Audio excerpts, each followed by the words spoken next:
Happy New Year! A time to start again, a time to look forward to all that 2021 offers, all that a new year brings, and a time to begin to forget all about the troubles of 2020.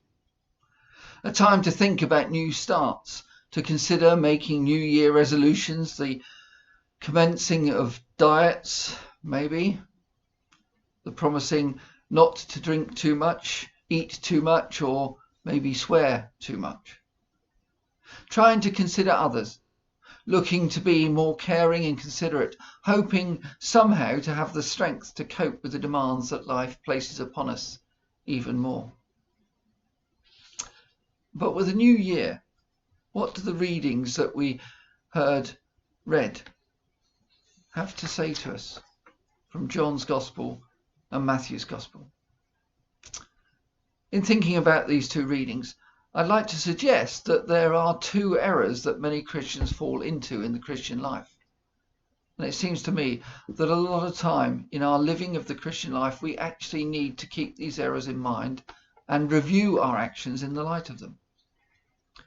I suspect it was one of those errors that Jesus was speaking about in the story that he tells of the sheep and the goats. There does not seem to me to be any words that Jesus spoke that are of little or no value.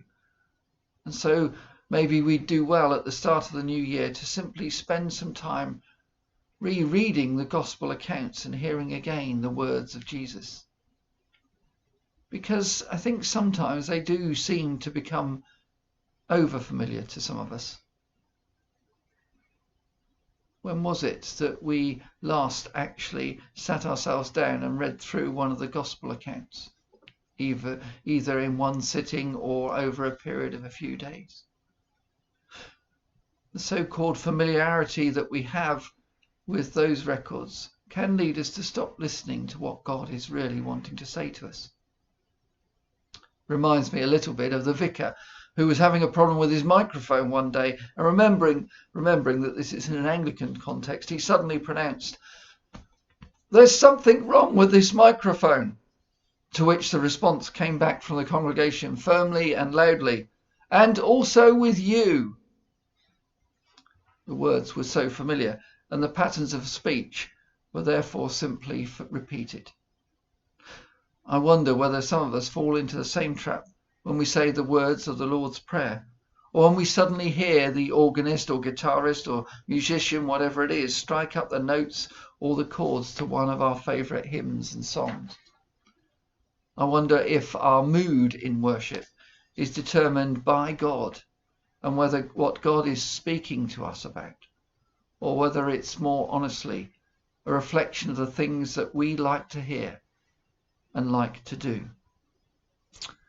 I suspect that if all of us were honest with ourselves and with each other, we'd actually find that our worship is often simply that, our worship. That is the kind of worship that we like, and not necessarily the kind of worship that God would really ideally like to see.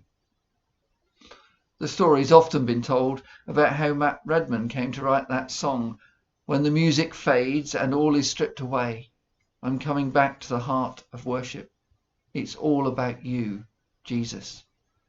For the worship group that he was involved with at the time, worship had become the be-all and end-all, and they had forgotten that it was supposed to be about Jesus. Their focus had moved on to their performance, how good they were, the music that they were playing, and how that needed to be perfect. And somewhere along the line, they'd lost track of the fact that the only reason that they were in a worship group was because they wanted to worship Jesus. Are we in that place today at the start of the new year? Would we be able to cope with going through a whole year without any worship in the way that we prefer it to be? I wonder, how has the last year felt to us in terms of our worship of God? We'll hear some more on this theme over the next few days. Let's pause and pray. God of our new creation, holding the new year, holding our hopes and fears and waiting with us for what will be. We wait with you. We believe you make all things new. God of new creation, knowing all that has gone, knowing our regrets and celebrations and staying with us, we wait with you. We believe you make all things new. God of new creation, here in this moment, as we look back and look ahead, remind us also of all that is now. Strengthen us for this moment, as we lay down regrets and as we make promises, that we may know your truth.